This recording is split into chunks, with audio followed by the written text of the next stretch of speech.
This video will label and explain the various parts of a neuron and what they do.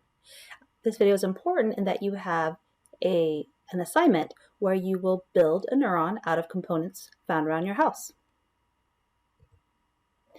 So here's a neuron.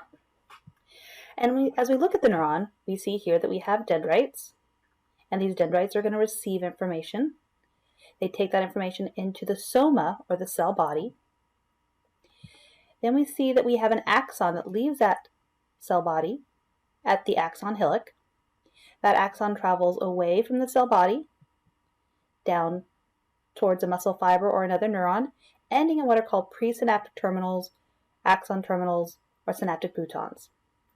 We also see that some neurons, or most neurons, are surrounded by what's called a myelin sheath, and that there's gaps in this myelin sheath that we'll talk about later are called nodes of Ranvier.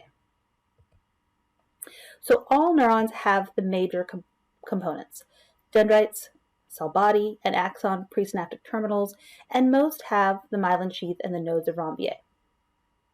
So again, in your assignment to build a neuron out of components of things that you find at home, you'll need to address each one of these in that model.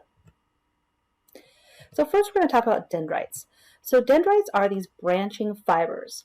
And when you look at how they actually branch in cell culture, they branch just like the branches of trees. So one way of describing them are tree-like branches. And these tree-like branches receive information because they're lined with synaptic receptors. Now these synaptic receptors are going to bring information into that neuron. And we'll talk more about synaptic receptors in a later chapter.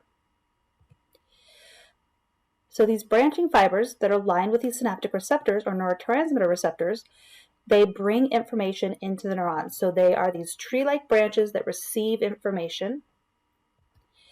They're also covered with what's called dendritic spines, which you can't really see here, but there's some little nubs that are sticking out. And those are the dendritic spines. And it's basically parts of the dendrite that branch out a little bit further. And that's done to increase the surface area of the dendrite so that more receptors can be inserted so that those dendrites can receive more information. So if you look here, here's a cell body, here's a dendrite. What it kind of looks like is these little fuzzy little things that are on this dendrite. Those are all those dendritic spines. So this is a dendritic shaft, this long dendrite here, and then all these little nubs coming out are the dendritic spines. Again, they increase the surface area so that those dendrites can receive more information. And these dendrites and the dendritic spine, the shape of these change in response to experiences. Here's another drawing rendition showing you here's the dendritic spine, or shaft, sorry. And all these little nubs coming off are dendritic spines, and they increase the surface area. Again, this is 1 micrometer, just showing you how small they are. So that's the dendrites that receive that information, and they're going to send that information to the cell body. And we'll talk more about that in the next chapter about how that happens. The cell body, or the soma, and I probably use the word cell body more often than soma, is just like your typical cell body for another neuron. It contains the nucleus that we see here, the mitochondria that, remember, are the powerhouse of the cells that produce the energy, the ribosomes and the endoplasmic reticulum that make the proteins and transfer the proteins, and other structures that you find in other cells, those organelles we talked about in a previous video. In addition, the cell body of a neuron can also have synapses, just like those dendrites. They can have synaptic receptors, and they're going to determine if an action potential will fire. And we'll talk about action potentials later on. So again, those dendrites receive that information, send it to the cell body, and then that cell body is going to determine if an action potential will fire. So the cell body keeps the cell alive and determines if it's going to fire an action potential at this little swelling here called the axon hillock. So this axon hillock, and this isn't something you'll have to demonstrate in your model of a neuron, because I think it would be too difficult, but the axon hillock is a little swelling where the axon leaves the cell body. And it's actually where all the information from the dendrite travels, and if the electrical gradient at the axon hillock meets threshold, something we'll talk about in subsequent videos, an action potential will be fired.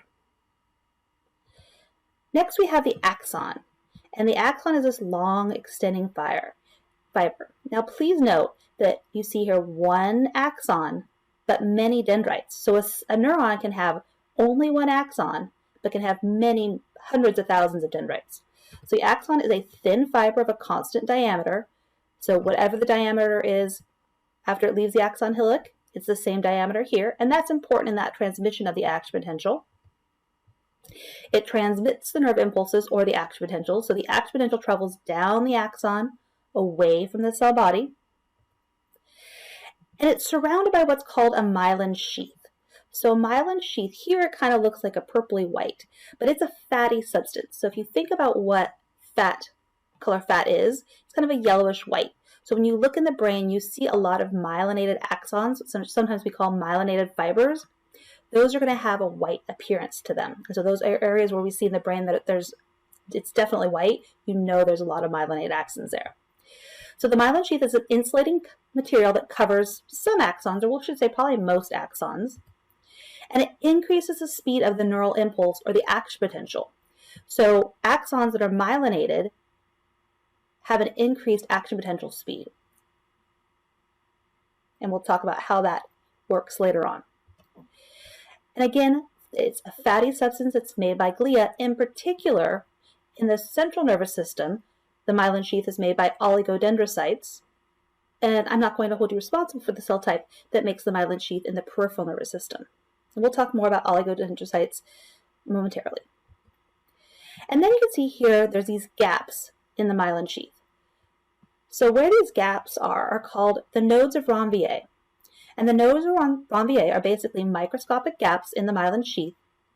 But again, the function of those gaps is to speed up the action potential. And all of that will become more clear when we start talking about the action potential later on.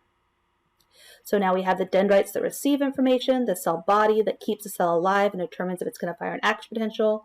We have the axon leaving the cell body at the axon hillock, and the axon is this long extending fiber. It's often covered by a myelin sheath, which insulates it and speeds up that action potential. And finally, we have these presynaptic terminals or axon terminals. Sometimes they're referred to as synaptic boutons. There's a lot of different names. I think I probably use axon terminals the most. And so as you can see here, as we get to the end, these axon terminals branch out to again increase that surface area of the axon. So it's the end point of the axon. And at these endpoints, they're going to release chemicals that communicate with other neurons or here a muscle fiber. So as the action potential travels down to these axon terminals, that signal is going to change into an electrochemical signal to a chemical signal and release neurotransmitter onto whatever the receiving muscle fiber or neuron is. So those are the parts of the neuron. Now it's your turn to find some things at home, make a model of a neuron, and record a Flipgrid video. You'll see the assignment on the next page.